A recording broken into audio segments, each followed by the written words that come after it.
Hello，你好，请问你是做什么工作的？做手机维修的。我可以跟你一起工作一天吗？可以啊，走啊。我的店就在前面，走吧。OK， 这就是我的店啦。我通常每天来的第一件事都会看有什么机器要修。哇，好多折叠屏啊！对，因为折叠在新加坡很少人修，订单比较多。那你们技术很厉害了。还可以。哦，你们后面好多机器啊！因为针对每一个顾客的就有不同的情况，比如绿屏、白屏或者不显示，都要用到不同的机器去修复它。我看一下，大概1个小时半。这个这么不能 charge。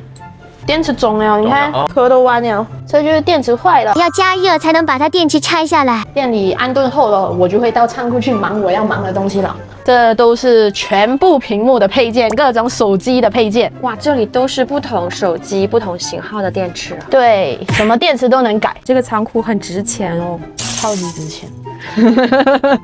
被偷了就完了。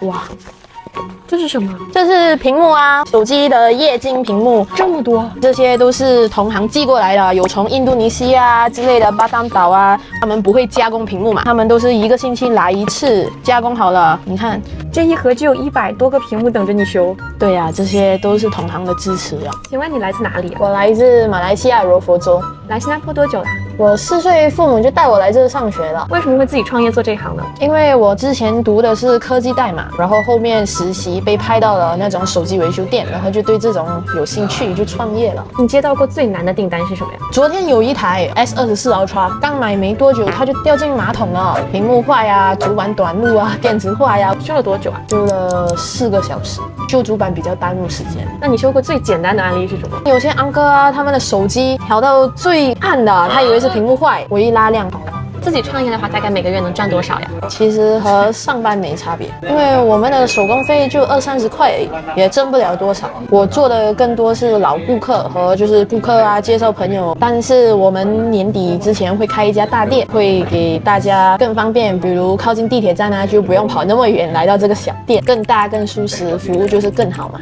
哇，那就提前祝你开业顺利，谢谢。